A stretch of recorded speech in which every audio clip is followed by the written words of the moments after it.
What's up, y'all? It's just Rhonda. Welcome to my channel. Welcome to Coffee Talk. It's hump day. And you know what? Hump day is like, we halfway there. We got a plan for, how we going to end this week.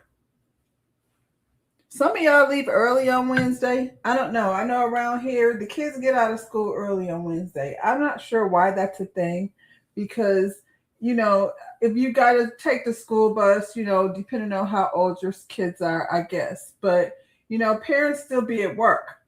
So I don't know why, depending on what your work is, a lot of people work from home. So you could go ahead and get your kids, picked up. But yeah, hump day Wednesday, early day, and you know, I don't know. I don't know what the mood is for the day. Like the video, subscribe to the channel. Let's get into that.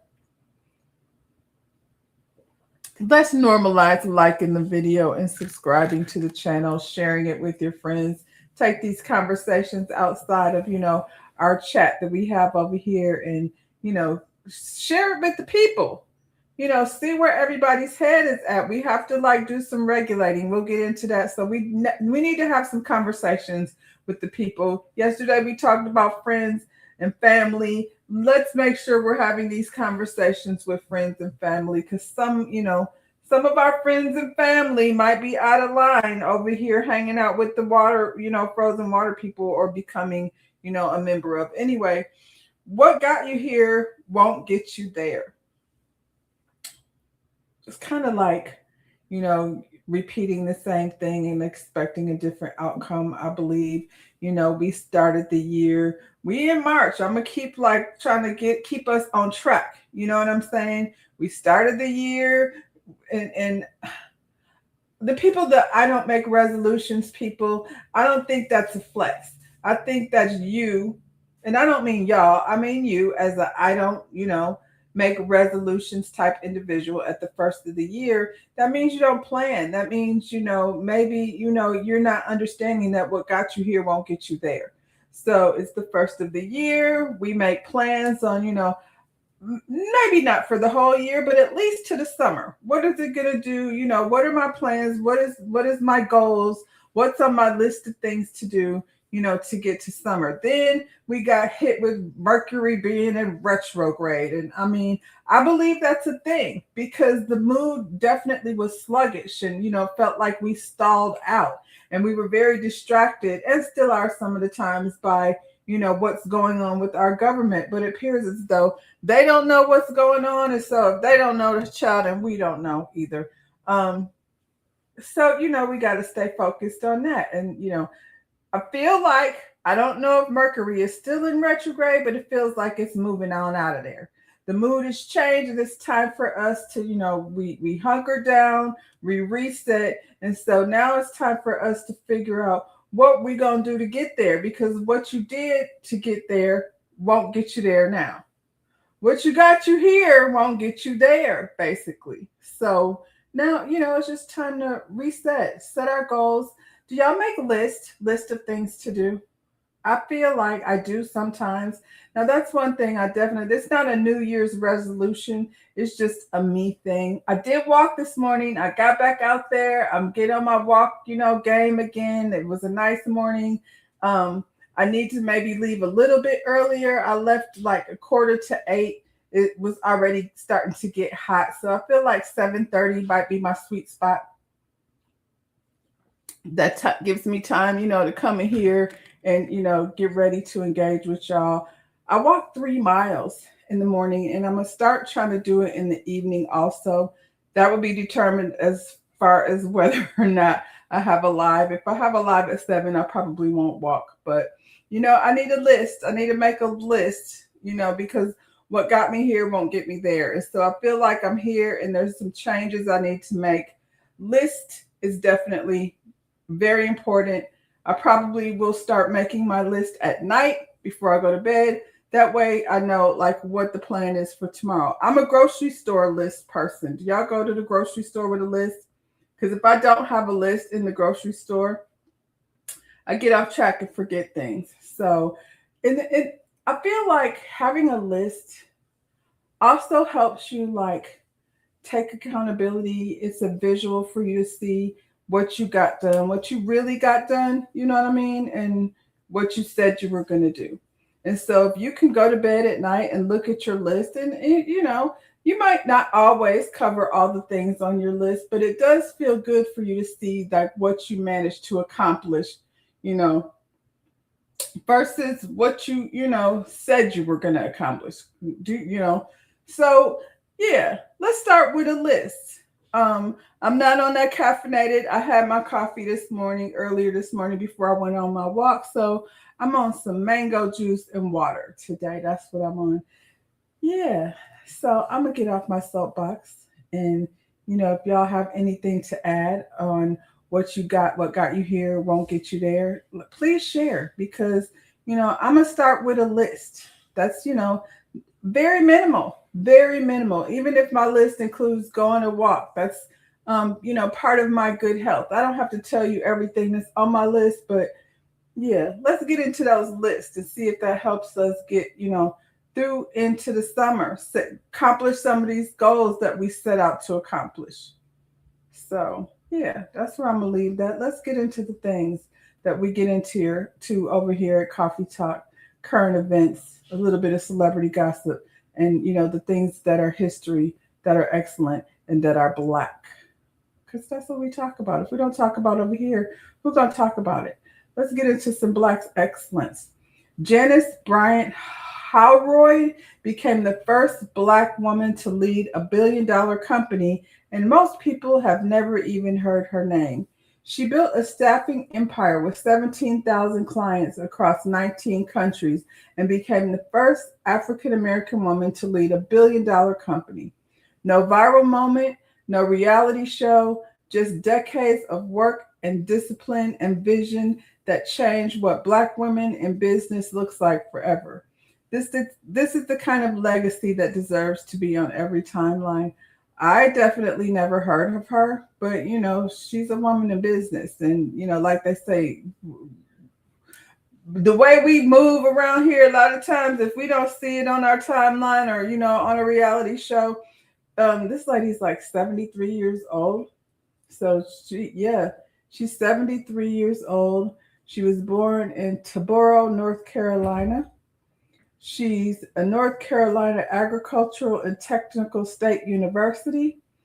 Um, Janice Boyd, Janice Bryant Howroyd is an entrepreneur, businesswoman, and author. She's the founder and chief executive office at the Act One Group, the largest privately held minority women-owned personnel company founded in the U.S. Howroyd is the first African American woman to build and own a $1 billion company. She has an Instagram, so if you want to go over there and kind of see what she's sharing with the people, check out her Insta and see what she's sharing. We don't know unless we know. So yeah, Janice, shout out to her. That's some Black excellence. They said billion, not million. They said billion. This is going to be considered a public service announcement. Grants are open right now for Black women and business owners, funding from 500 to 100,000, available with no loans or equity required. Stop leaving free money on the table. The Amber Grant awards at least $30,000 monthly to women-owned businesses. The Fearless Striver Grant targets Black women-owned businesses. Specifically, the Bay Good Foundation is giving $10,000 to entrepreneurs right now. No loans, no interest, no giving up ownership of your business. A lot of times we don't know where these loans are. People are always like, get a grant, get a grant. It depends on what your business is, because a lot of women start at home businesses.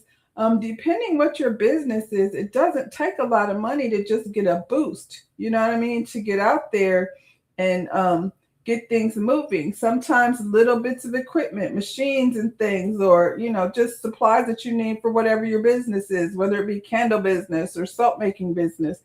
You can get a grant to get yourself started.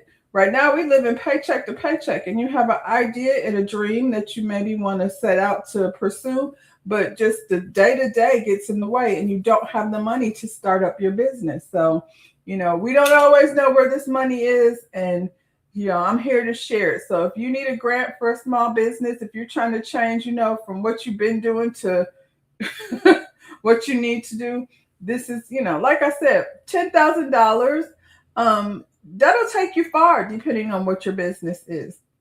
So, we were talking about like even starting with vending machines and stuff like that. There you go. That's a start. That can get you a boost. So, yeah, I'm going to call this a PSA for those of you looking to move forward. Delta has stepped up. We got drama down to the airport. Delta suspends standalone privilege service for members of Congress until the TSA is fully founded. I think this is excellent. Y'all stand in this line and see what it's like. We're not going to be giving you privileges, so you can pass the line and bypass the stresses of being in the airport. Since y'all want to be funny and not pay these people, stand in that line and see how quick you get things moving. So Delta has suspended special airport service for members of Congress amid TSA funding concerns. Delta Airlines has reportedly suspended its long-standing standalone privilege service for members of Congress, a perk that allowed lawmakers to bypass standard airport procedures and receive expedited assistance. The move comes amid ongoing concerns over funding for the Transportation Security Administration, highlighting broader tensions between government and operations and private sector cooperation.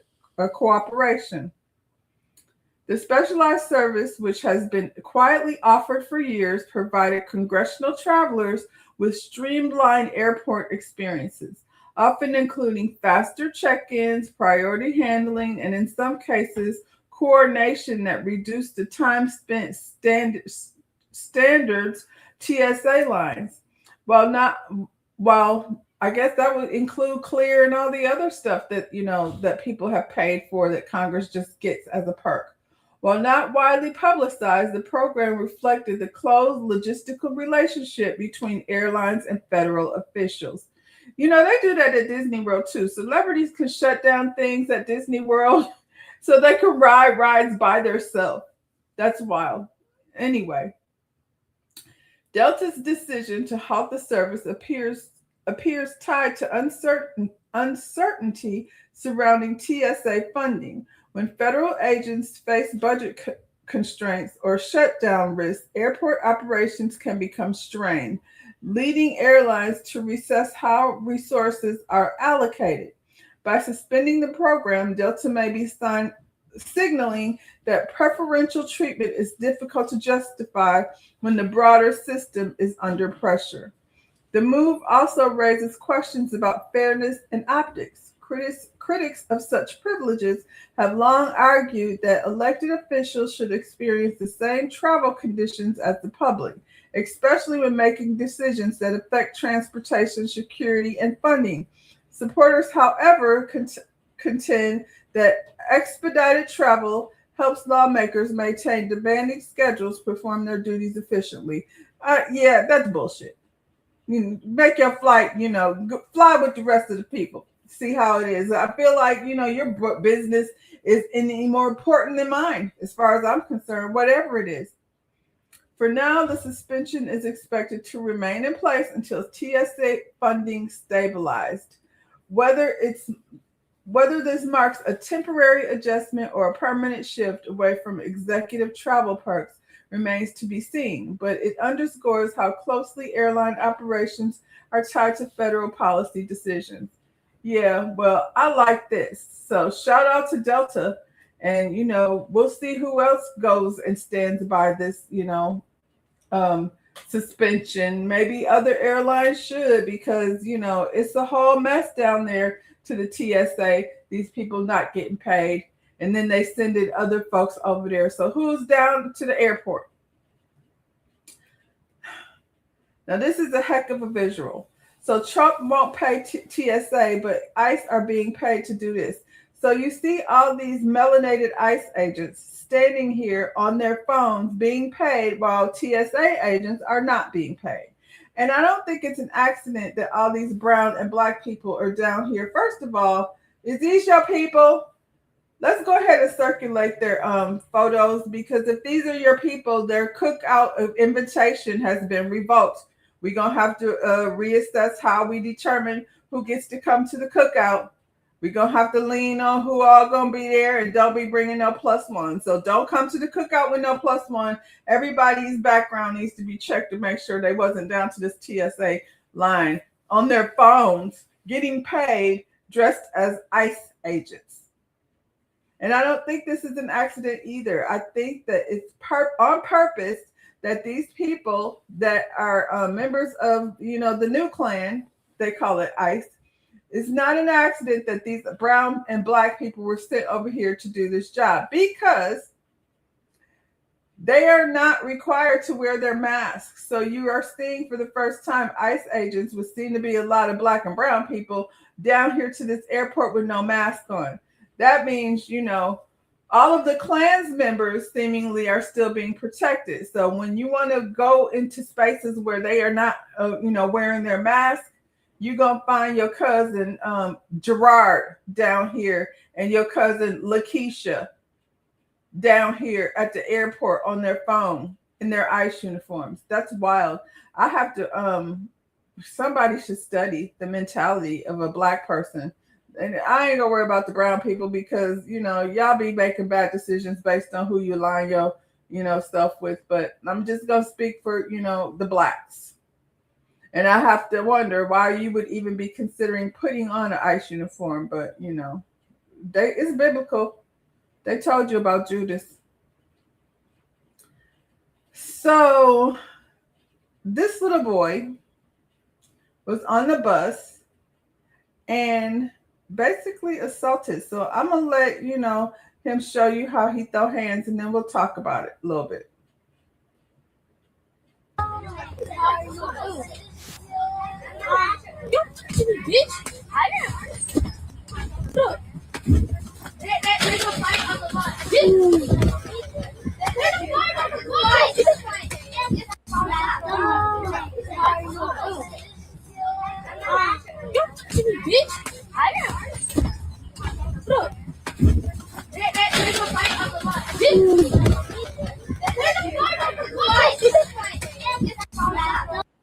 This little boy know how to square up. It's a trend going around on TikTok where the mamas and daddies is asking the kids to square up. They have no idea what that means.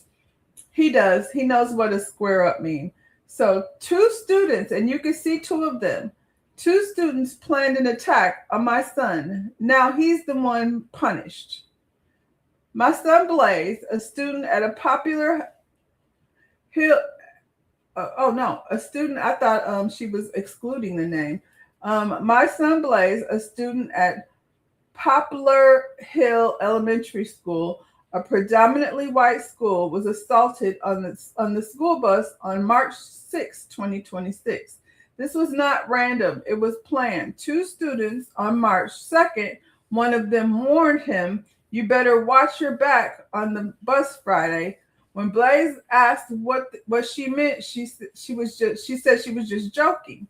But days later, the threat became a reality. On the bus, Blaze told the students twice to leave him alone. Instead, he was punched in the jaw first. He then defended himself. The bus driver called me personally and was defending himself and was not the aggressor. Here's the shocking part. Yet today, Dr. Eaton, I'm glad she's naming names, the principal informed me that Blaze will be suspended because he took it too far. Did he? I mean, why? Because he got the better of little Timmy over here? According to Dr. Eaton and Rutherford County Schools, it stopped being self-defense when the bus driver told the boys to stop. Blaze threw 2 additional punches before the driver could fully separate them. Just 2, like, you in it now. What do you want? What? I'm confused. They jumped. They tried. He punched the white kid punched him in the face. Now, what came after was fuck around and find out. And, that's what it is. There were two of them. So they knew already they needed two. And, he's predominantly white school, I think. Anyway, we'll keep going. Um, Dr. Eaton also said Blaze should have only struck the other student once or twice. How you gonna put a number on how I respond to somebody punching me in the face? Let that sink in. My son, who was assaulted, is being punished for defending himself because he didn't measure his punches to what the school deemed acceptable. So why is Blaze the victim being punished? My son now does not feel safe at school or on the bus. And as a mother, I'm outraged. You should be outraged. You should also be trying to find another school for your son. I don't really feel like he is safe because there's nowhere for him to even turn for, help. If he goes to the principal or to the teacher, doesn't seem like they're going to be there, to protect him if that's what he needs. If you have students plotting to come after one student in particular, then yeah, he needs protection. So take your kid out of that school. I am someone who actually was in that position a lot of the times. I was in a school where I was the only black. And although I didn't have to fight physically, there were other things, that make you feel like an outsider, knowing that you're never really included in, even thought about when they're planning things. And I'm not somebody who was an outcast or anything like that. I've always been able to stand on my own and have my own friends. I didn't really feel the need to fit in, probably because of, my family and the support. And I have friends outside of school, but that is not safe. Kids are going to be kids. But if at the end, he's going to get suspended for defending himself because he did two punches too many, that sounds crazy. I think you should be looking for a new location for your son to go to school. So, also, these kids in Roblox blocks just needs to be banned. Florida woman used roadblocks to tell a 10-year-old to drop a 2-month-old baby on the floor, unaliving the infant. Multiple things are wrong here. Multiple things are wrong here. How safe are children really on platforms designed for gaming and social interaction?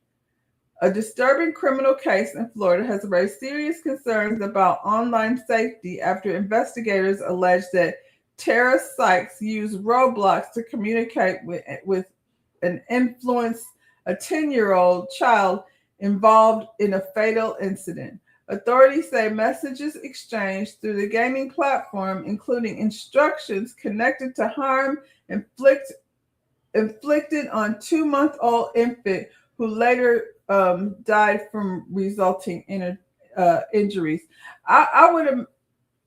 I'm just going to assess, in my opinion. I feel like multiple things are happening here. I don't know the mental capacity of this 10-year-old, but I think at 10 years old with a 2-month-old infant, you know that you're not supposed to throw the baby on the floor. So if he was inflicting injuries based on, this lady clearly directing him to do it, but I think other things are going on here. The investigation prompted widespread reaction from parents, law enforcement agencies, and digital safety experts who warned about the risks posed by unsupervised online communication spaces. Roblox is widely used by children worldwide, has faced renewed scrutiny as discussions grow around a platform, responsibility, and stronger protective measures. Officials say the case serves as a stark reminder that online interception can have severe real-world consequences when exploited maliciously. Obviously this lady is crazy that she's over here even on Roblox with the kids. But I feel like as parents, this is an opportunity for the kids to engage with their schoolmates. You know what I'm saying? Friends at school. Just like, you have a list. Who do you hang out with? If there's 4 people you hang out with, then those are going to be your Roblox people. your Roblox friends and stop allowing outsiders to be, you know what I'm saying, engaging with your children. I feel like it's different because now you can go directly to the mothers and the fathers of these kids because y'all engage with one another. Y'all know each other. You have to have community with the parents of the friends of your children. You cannot just throw them on the computer and let that be what it is. So yeah, this lady is crazy, and I think it's also crazy for a 10-year-old to throw the baby on the floor. That's some other mental health issues that are not being brought up in this particular story. But for me, it was more about I don't think kids should be. It's a toy, you know what I mean? It's a game. It's supposed to be for fun, and you guys have to supervise. I'm saying you guys because my kids are no longer. My kids are grown, so they can make their own decisions. But as far as Roblox is concerned, there's a lot of not just Roblox too, any online gaming that your kids are doing. That and when it comes to outside interaction, they need to be maybe limited to the kids that you know. Maybe they have a list of people that they're allowed to play with, and this is conversations that should be had amongst parents, who, are members of this group. And keep an eye on your kids. Like the idea that somebody is out there communicating with your child, this lady is a nutcase. So I hope she does go to jail sitting there with she look at her what she's put in her body. Mountain Dew and Dr. Pepper. What kind of combination is that? And she got that meth hair, the kind of hair that people on meth have. They always want to have that red. They always want to have that burgundy hair. The meth heads do. She looked full. So yeah, keep an eye on your kids. Don't let them just be on Roblox. Speaking of hair, Ulta Beauty. I like Ulta Beauty. So this is not really necessarily an Ulta Beauty thing. I think this is a beauty industry thing. It happens not just at Ulta, it happens often in many places. So Ulta Beauty is being sued after allegedly refusing to service a Black customer and her daughter, with the employee saying they don't do that kind of hair. I feel like this lady has run into this before. This is not new, but if you could get a check to girl my Ulta, y'all are gonna have to maybe hire people who are, more qualified, because as far as I'm concerned, and I built my clientele basically when I first started doing hair here because I was the only Black girl in the salon. So, they were all, and I worked in a salon in college where this was in Atlanta. Before I even became a hairstylist, this is when I was in fashion school. I worked in a salon in Lenox Mall. Everybody in there was white. They did not do Black hair. As the Black receptionist, I was always embarrassed when I had to tell people I didn't have anybody that did Black hair. We had a Black hairstylist who would stand up there and they would always say, what about him? He doesn't do Black hair. So his Black ass could stand up there in a high-end salon. And that's the thing. The Ulta is not considered a high-end salon, but in a high-end salon, it's almost like we don't do Blacks here. And that's not a new thing. I'll just put it there. Gratefully, in my salon, everybody does all kinds of hair. So, whoever you get, you won't be turned away because they don't do that kind of hair. But Ulta Beauty is facing a lawsuit after a New York City location allegedly refused service to a Black customer and her young daughter, sparking renewed concerns about discrimination in the beauty industry. According to the complaint filed in the U.S. District Court for the Southern District of New York, the incident occurred at an Upper East Side store where the mother and daughter had scheduled her appointment ahead and for a professional photo shoot. I have an opinion about that, but we'll keep going. Despite having confirmed bookings, they were reportedly turned away by a stylist who claimed she was not comfortable working with their type of their type or texture of hair. The lawsuit further alleges the store manager supported the refusal. It was going to go bad anyway. So, the other option is to let her do your hair and mess it up before your photo shoot, and you still will be in the same predicament. The plaintiff argued that the reasoning given was pretext for racial discrimination, nothing that their hair was noting that their hair was not even examined at the time of the incident. But she saw you. She saw you. The case also points to New York regulations requiring licensed cosmetologists to be trained to work with all hair textures, strengthening claims that the refusal violated professional standards. I mean, New York, like anybody else, all they have to do is pass a test. As a cosmetologist, all you have to do, as a licensed cosmetologist, all you have to do is pass a test. I got my license in Georgia. The requirements was to do a practical, like with a mannequin or a person.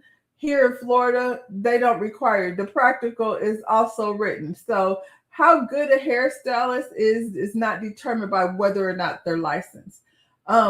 I don't know what color this hairstylist was, but or where this area is, but clearly they're not. They haven't hired anyone, or there was no one on staff that was capable of doing textured hair. I'm not making excuses for Ulta. I just think this is a thing that we deal with as Black people in the beauty industry. And like I said, that's not just Ulta. The lawsuit accuses Ulta Beauty of violating both New York State's human rights law and federal civil rights protection, which prohibits discrimination based on race. As the case moves forward, it highlights ongoing disparities in access and inclusivity within the beauty salon industry, an issue that has increasingly become under public scrutiny in recent years. Like I said, I don't know that this is necessarily an Ulta thing.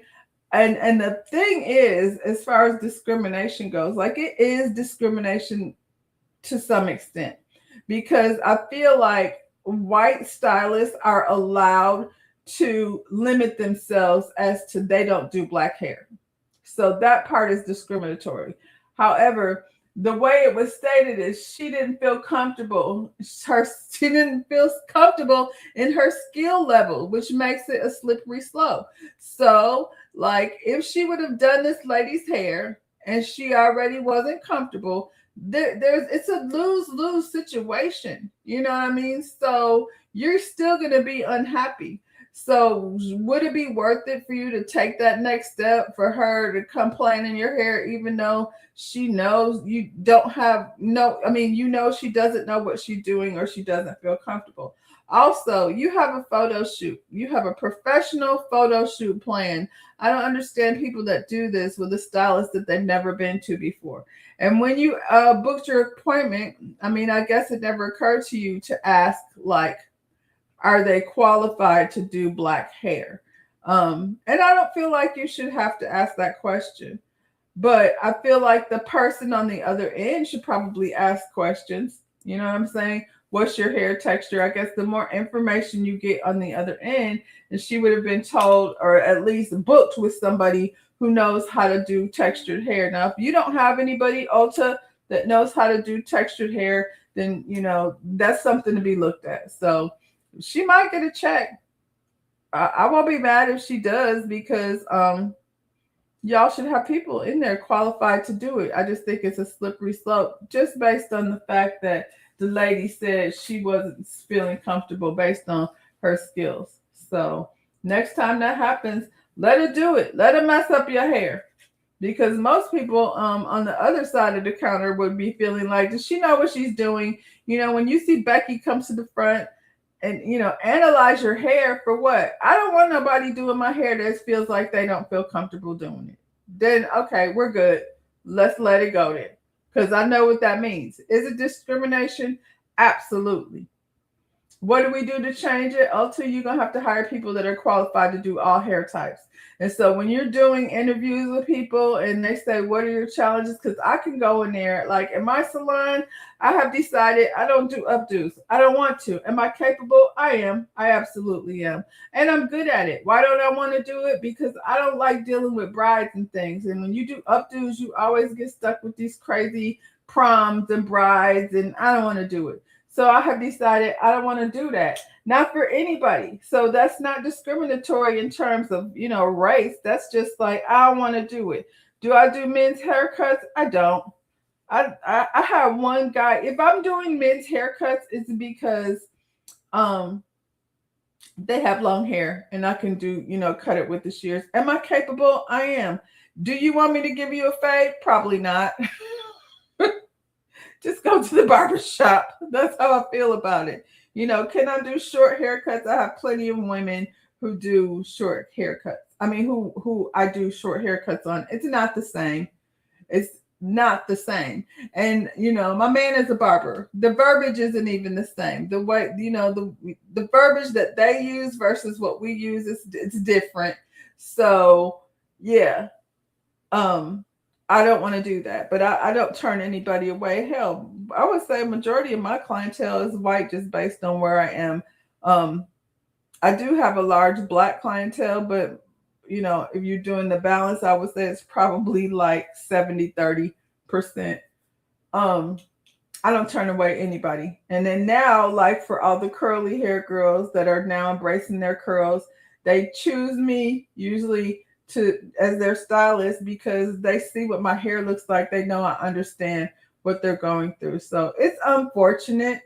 Um, I guess get your money. That's all I can say about it. If you're gonna sue and they're they might just have to pay and they might have to, do better about who they hire.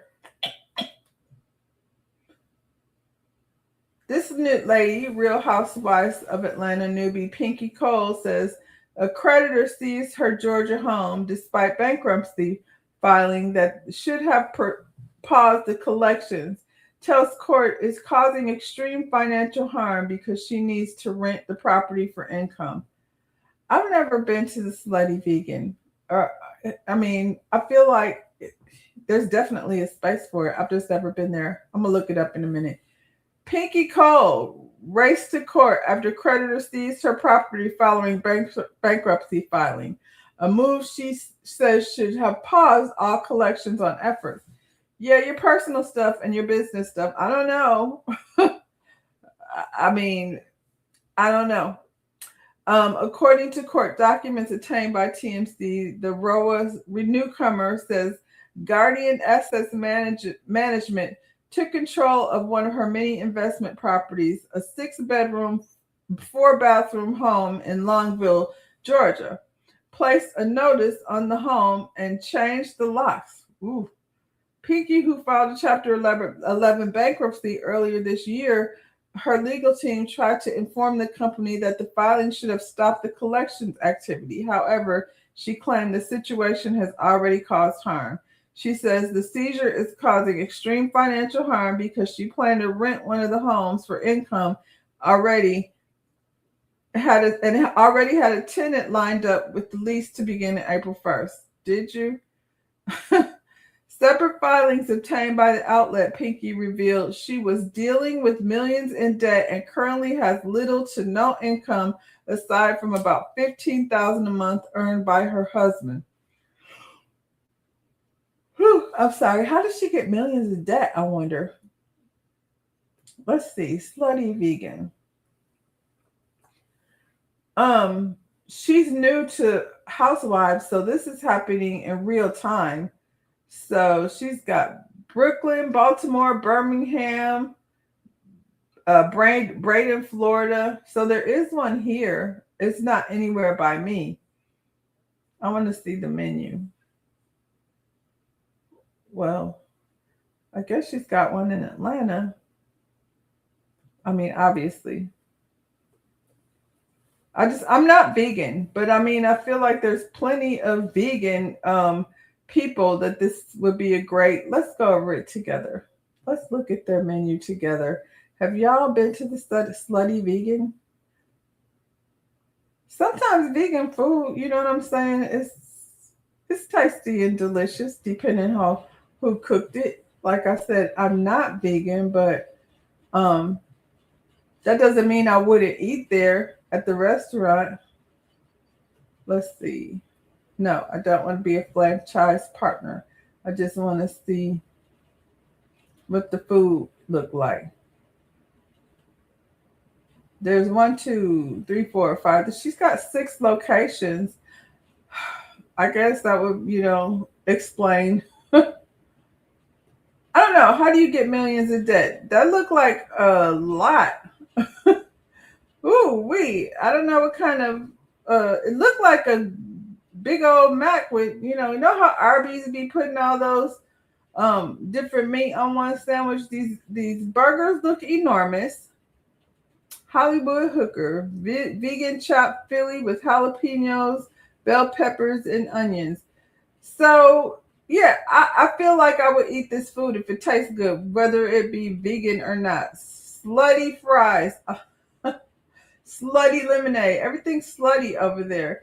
It's a burger joint for vegans. I'm not mad at it. I don't know how her business was run, so I can't speak to what had happened over there on the Real Housewives. But I do know, maybe, since she's going through this and she's an addition to the show, y'all might want to run over there right quick and pick them cameras back up. If we can be outside the jailhouse waiting on Karen Huger to come out, then we could go ahead and pick up over here with Pinky and see what's going on. I think it's a learning lesson. But if you have multiple homes, you said you have multiple properties. I have more questions. So you have multiple properties, but this one particular property was going to make you some money to pay back these millions. There's a story here, Miss Slutty Vegan. So hopefully whatever you're doing over there on the Housewife match what you got going on, in real life. We need to get them cameras back up. Nia Long files for protection after alleged stalker shows up at her home twice and sends gifts for over 2 years. Oh, that's weird. Nia Long is taking legal action after claiming a woman has been harassing her for years and recently showed up at her Los Angeles home. Now, we don't need any of that. We already had this crazy person coming after Rihanna.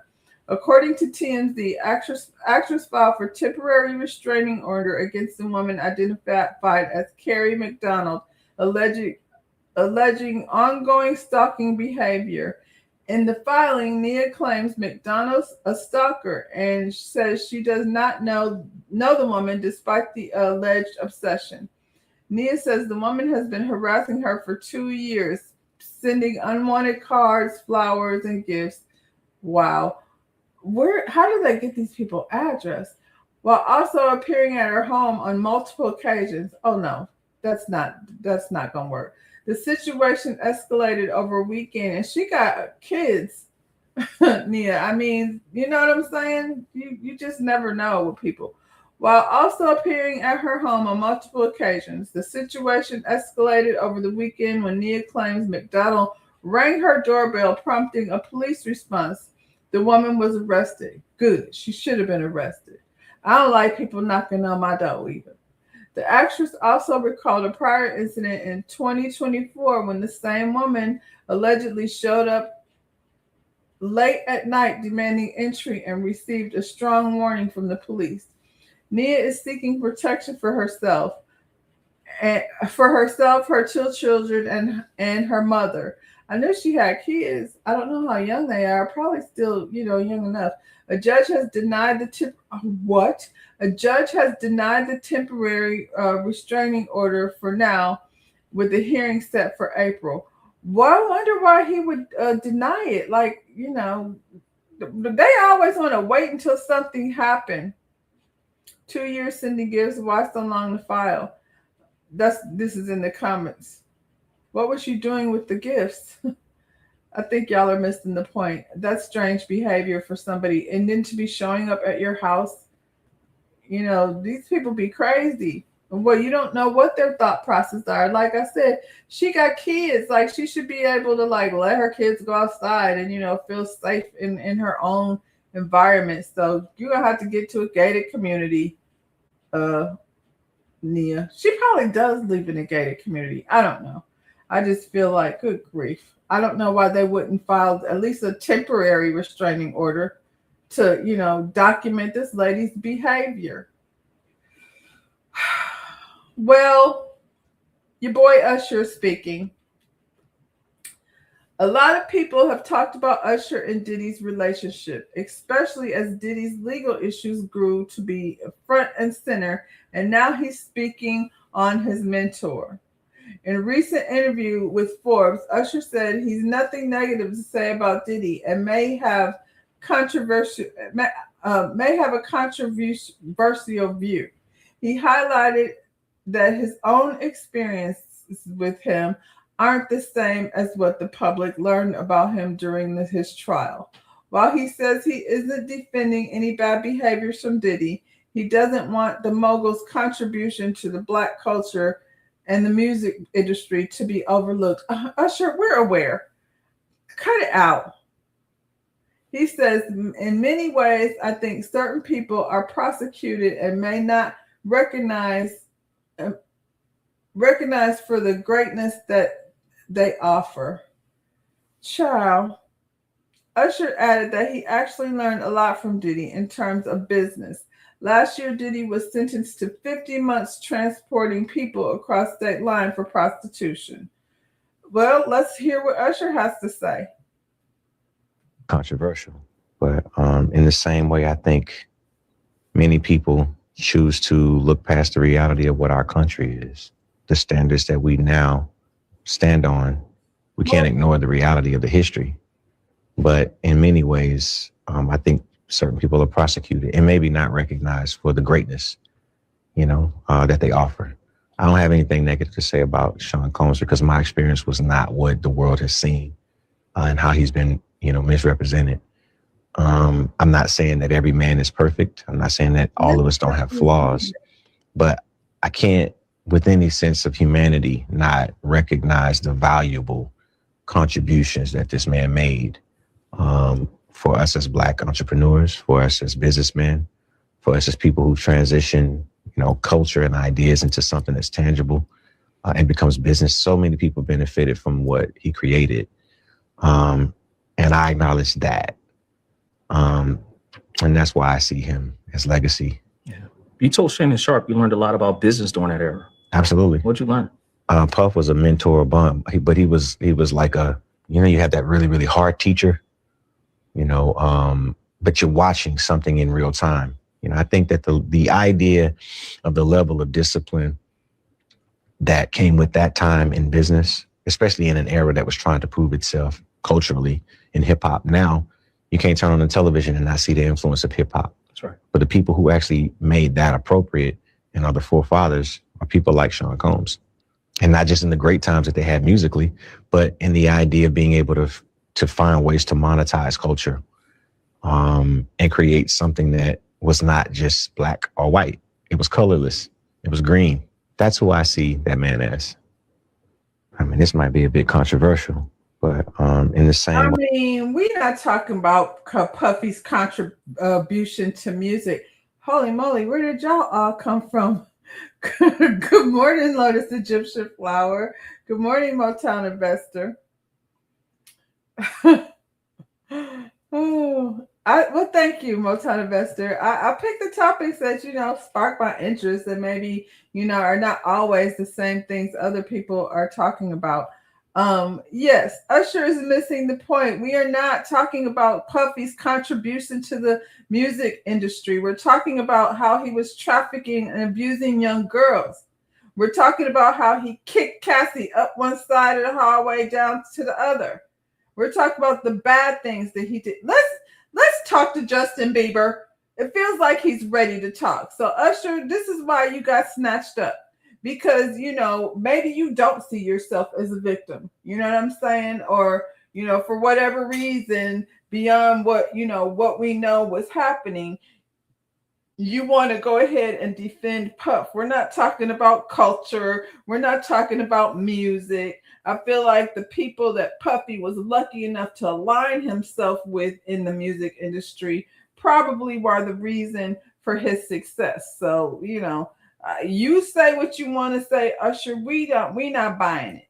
And you don't mess around and get yourself canceled fooling around with Puffy around there down to the freak off.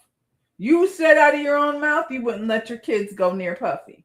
But now we want to act like his contributions to hip hop, are far more important to remember than watching him abuse young people, drug them, and do, whatever, be blowing up people's cars, controlling people's life. He's a whole mobster. He's like a hip hop cartel. We need to dig up Barbara Walters. Barbara, to talk to B.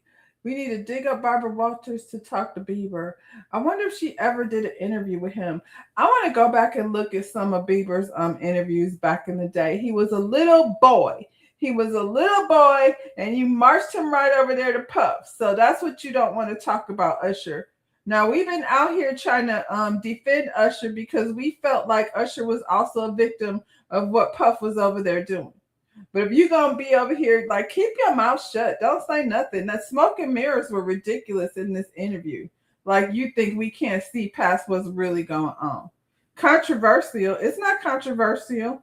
You just like the rest of these dudes that's willing to stand behind the foolishness. Epstein, y'all got y'all's own Epstein over here.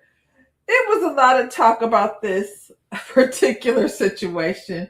I want to know why Beyonce's mama went over here, even had the arrogance of it all. I think sometimes people get so arrogant, they don't take into consideration what hard work looks like. Miss Tina Knowles is a hairstylist, much like myself. And and she was a fashion stylist for the girls back in the day. I am a decent cook. My family thinks I'm a great cook. Do I cook in restaurants? I do not.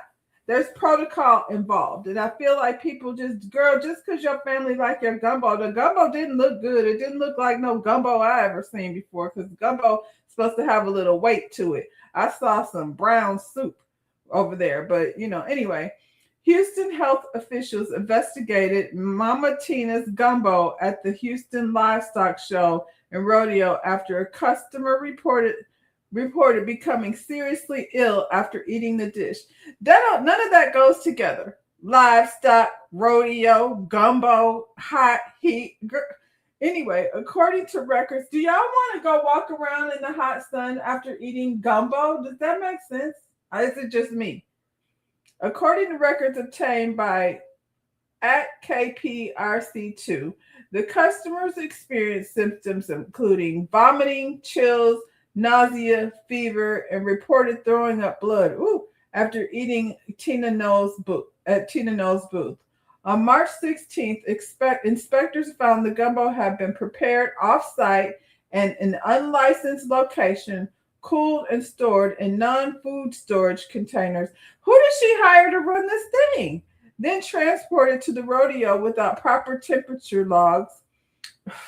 See all these steps that needed to be taken? I bet you real restaurateurs know that. When you watch, what is it? Top Chef, the people be over there preparing the day before to get all that stuff, and they be like, it's not going to stay frozen. These are all things that, get discussed in restaurant business. Writing things down. How long the things, when you're dealing with seafood, oh my goodness. The product was later kept in a refrigerated trailer to thaw before being served. During inspections, officials also observed shrimp and crab labeled keep frozen that had thawed. Due to multiple violations, including improper storage, lack of temperature documentation, and unapproved food sources, all prepared gumbo was discarded. Operators were educated on proper food safety procedures, including cooling, storage, and labeling before inspectors returned to the following day for the pre-opening check. Booth was cleared and reopened on March 17th. Yeah, because they had to have food safety training. Let's listen to this guy. Frozen and gumbo that inspectors say was stored in a freezer at an unlicensed off-site location. That's what's in these records that we obtained about the temporary shutdown of Mama Tina's gumbo at the Houston Rodeo. According to the complaint, the customer ate gumbo in the afternoon and later reported vomiting, chills, nausea, and fever. She even said she was throwing up blood. Health department records say inspectors learned the gumbo was cooled, put into buckets, then taken off-site to be frozen before coming back to the rodeo site to thaw for service without any documentation showing safe cooling and storage times. Thawed seafood labeled keep frozen and gumbo that inspectors say was stored in a freezer at an unlicensed off-site location. That's what's in these records that we obtained about the temporary shutdown of Mama Tina's gumbo at the Houston Rodeo. According to the complaint, to me, it's just arrogance. That's how I feel about it. Like, for her to feel like, I could just make my gumbo and we can do it over here. This is not a cookout over to Beyonce's mansion, Mama Tina. So, proper protocol has to happen. Seems like Tina hitched her wagon to an inexperienced food worker. I wish John Tafer had gone over there to make it. I don't know who is John Tafer. Is he like some type of on the scene reporter? That's funny. I don't know who she aligned herself with, but maybe she was in the way. I feel like Mama Tina was on, her she feels like her gumbo is so great and she wanted to go down to the rodeo and make her presence known. And maybe what do you call it? Patty LaBelle, that thing. You know how Patty made her pies? She thought she was going to be down to the grocery store with her take-home gumbo, and the people said no. Like I said, the gumbo I seen, it was like black soup with seafood in it. It didn't look anything like gumbo. But, maybe everybody's gumbo is different. I just think, it's arrogance to think because I'm this person, we can just go do that. It's not that easy. Food service is hard work. And, you got to be always concerned about contamination, like we do. It's different, but I have to be concerned about sanitation all the time.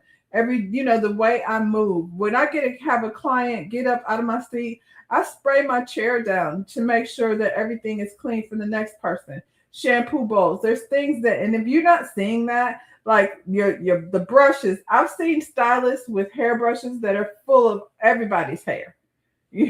So yeah, food service is even more restrictive. You talking about things that have to be kept at certain temperatures, and just because you cook for your family, it's basic knowledge in food service world that seafood is sensitive food. You could go in a grocery store. I feel like at Publix, they got signs up telling you about anywhere where they sell seafood. They have a sign up telling you to be careful. So, Miss Tina, go back over there with them kids. Just be a grandmother. You're lovely and all of that, but sit your ass down because this one was unnecessary. You didn't have to. Y'all I'm Houston, and then Houston showed you that nope, we don't want it. So, and now your reputation for food, you can't do anything in food service. I don't believe if Miss Tina decides to do anything food related, the people are going to reject it. We've been having this colorist. He's Coast Bar Rescue. I'm gonna have to check him out. He probably would have really been like, "Oh my God, what is happening here?" We've had this conversation. We had a great conversation last week, Thursday, about sinners. Everybody has had an opinion. Of most people that have watched the movie, have been affected in a way, white or black, by the undertone, by the messaging in the movie. But then you got regular Robin and, blue-eyed, green-eyed bandits over here. But Giselle, they have an opinion about the movie too. I've never seen it. Oh, you haven't? Oh. No. No, tell me, because I am going to watch it, but you won't spoil it for me. Go ahead. Okay. I do know he played the brothers. Yes, he played brothers. They were twins. He did a phenomenal job. They definitely had different quirks and stuff, and he did a really good job doing that. So I'm watching the movie and I'm like, oh, okay, this is cool. These two black men come and they open a juke joint, and okay, I'm about to watch the story of these black men building a empire.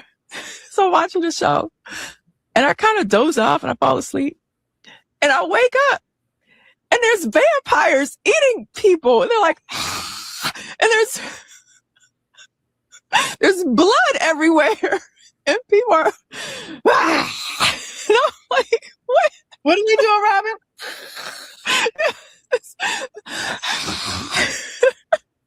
I'm like, what is happening? Well, and that's actually why I've never seen it, because my kids saw it and they were like, Mom, this is not for you, because that one freaked me out. I'm like, no. I went That thing went, oh my God, that thing went left. It went a hard left. It's like, I said, what is happening? Oh my gosh. It was so weird. Okay. So then I had to rewatch, you have to go back. Okay, what did I miss? Because I fell asleep. Yeah. And I'm just like, I don't want to shade the movie, and I don't know if this was an Oscar worthy movie for me. Well, but was his performance Oscar worthy? I don't know. I guess. I mean, he's a great actor, but I think I was just so thrown for a loop on what was happening on the movie. I just was like, I can't. These two are so basic. I swear. These two are so freaking basic. And they're discussing having Robin come back to Potomac. I won't. I don't think I'll be. I've reviewed it. I don't think I'll be going back to Potomac. I'm not gonna be cool with Karen and whatever it is she got going on. But I was like, first of all, whether a movie is Oscar worthy is, that's subjective. So I won't even or whether you even like the movie, that's subjective too. I can't be mad at you if you said you didn't enjoy the movie. They want to be passing women. That's the first thing I thought, Lotus Egyptian Flower. They want to be passing women. Got lucky to be on TV. Of course, Robin is not going to address the heavy issue of the movie. That was my whole point. I don't know how you could come away from that movie, whether you like, and scary movies go, it wasn't even scary. You know what I'm saying? In terms it was vampire light. I think the message was far deeper than the freaking vampires. But she said the movie just made a hard left. And I'm like, it did not. It did not. The movie started, and me watching the movie, I had heard things about sinners. I tried to, like I told y'all before, stay out of the conversation because I didn't want it to get ruined for me. I knew that there was some otherworldly, conversation about the movie, but I did not know it was about vampires. But the movie started with the boy with the devil's claw scratched across his face, walking into his church, all bloodied up while he's visualizing demons. So you have to sometimes somehow understand that this is not a movie about two entrepreneurs that came to open a juke joint. I can't use this so goof troop. Robin is trying to say the movie was boring and not her type of movie. They like Disney movies, what, with white princesses with long blonde hair and blue eyes? Probably.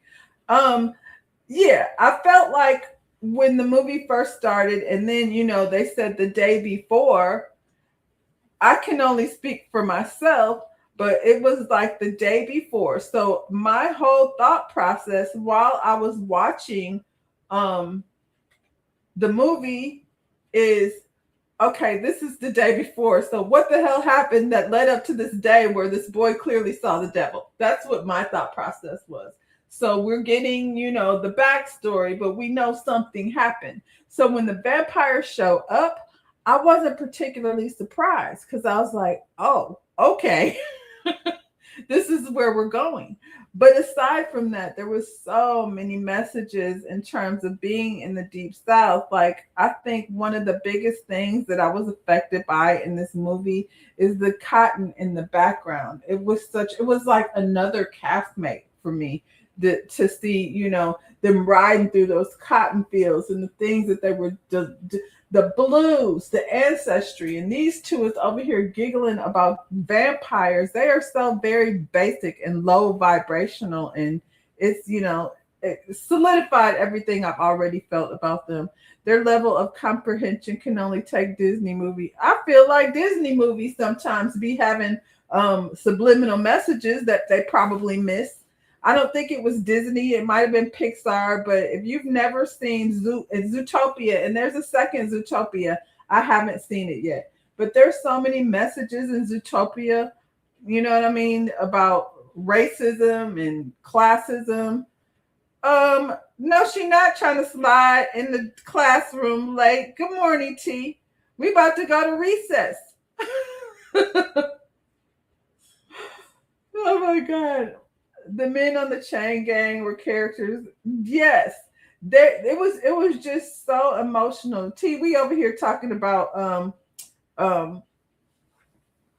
what is it? Sinners again. I'm gonna play it one more time. Since were you here? Did you hear Robin and Giselle? I'm gonna play it one more time. Because Robin and Giselle have an opinion about Robin and Giselle have an opinion about sinners. And me and Lotus Egyptian Flower is over here trying to decide or understand what kind of white passing brain they working with. But let's listen to it one more time because they think it's so funny. Okay. I do know he played the brothers. Yes, he played brothers. They were twins. He did a phenomenal job. They definitely had different quirks and stuff, and he did a really good job doing that. So I'm watching the movie, and I'm like, oh, okay, this is cool. These two black men come, and they open a juke joint, and okay, I'm about to watch the story of these black men building a empire. So I'm watching the show, and I kind of doze off, and I fall asleep, and I wake up, and there's vampires eating people, and they're like, and there's blood everywhere, and people are, and I'm like, what? What are you doing, Robin?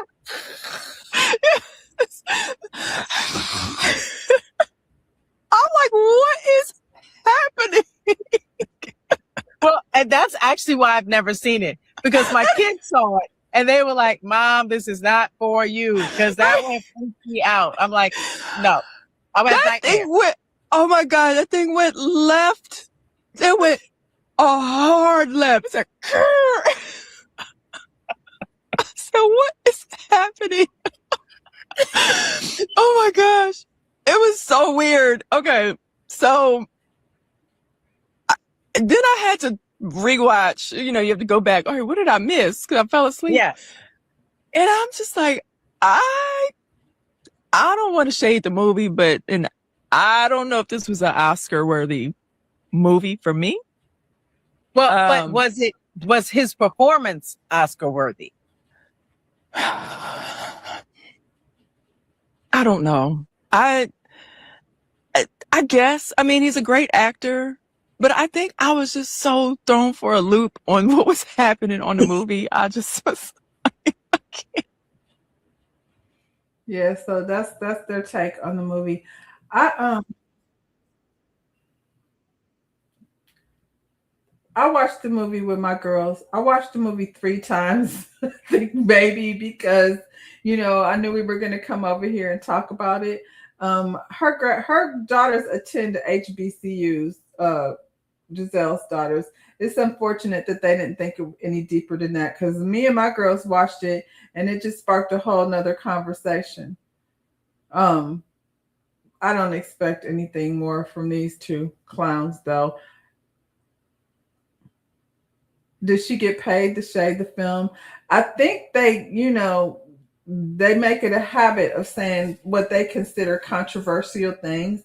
But for 2 women who have been accused of colorism, Giselle's father was civil rights activist over there married to a white woman, the confusion of it all. Just Jamal Bryant over here, taking kickbacks from Target for 40 days of fasting from the store. It's no wonder maybe, their girls are not necessarily getting the right message, but yeah, is this what white passing looks like? This is reasonably shady. The people said they want to bring just regular Robin. That's what Kempire call her.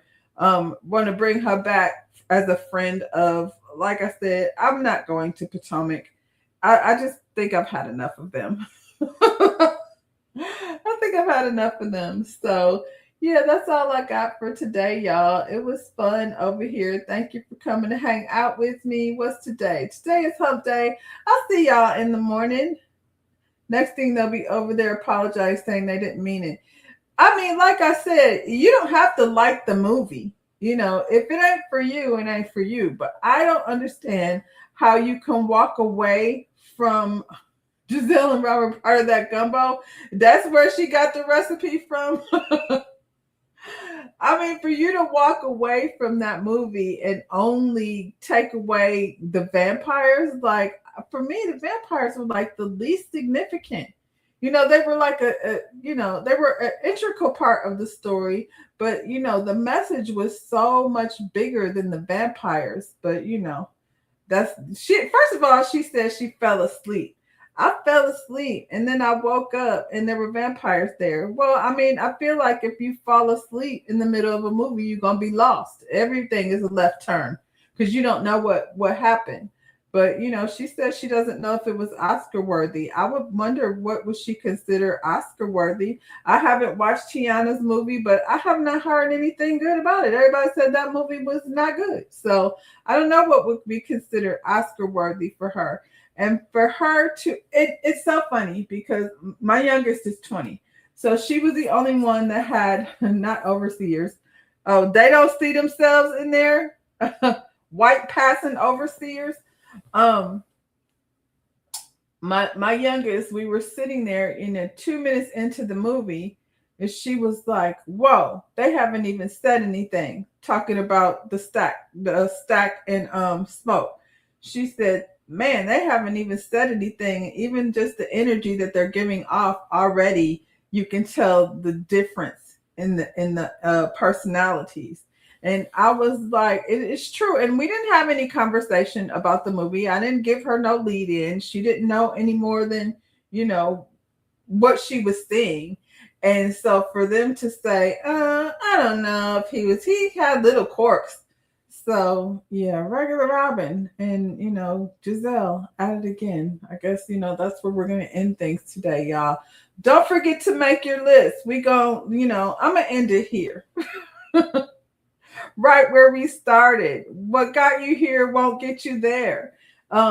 Make a list. Decide here from March, on to into summer. What is it that you're gonna do to get to where you're going? Because we might all need to hold each other accountable. Hollywood is pumping up Tiana like she's the next Viola Davis. In my opinion, Tiana needs more acting and training. She does. She's new to the scene, I feel like, and I feel like Tiana is somebody though who's willing to put in the work. So she's young Hollywood. We're gonna give her a chance and say, maybe, yeah, not yet, not there yet, but if she's exposed to the right people, she definitely can be, the next Viola Davis. And hopefully we'll be getting roles that, it's not just her being a hoe. Because that's what I heard she was over there doing in that movie. Hey, hi, Vibe. You've been watching from the bushes? Oh, I'm glad to have you here. Yeah, y'all. Thanks for hanging out. Like I said, I'll be back here tomorrow. Y'all can be back in the bushes. I'm okay with that. If if you got something to say, by all means, running on through the chat, because I'm always here and welcoming other opinions outside of my own. So y'all enjoy your hump day. Don't let your hump be too humpy. Yeah, and I'll see you tomorrow, 10 a.m. for some coffee talk. Bye, y'all.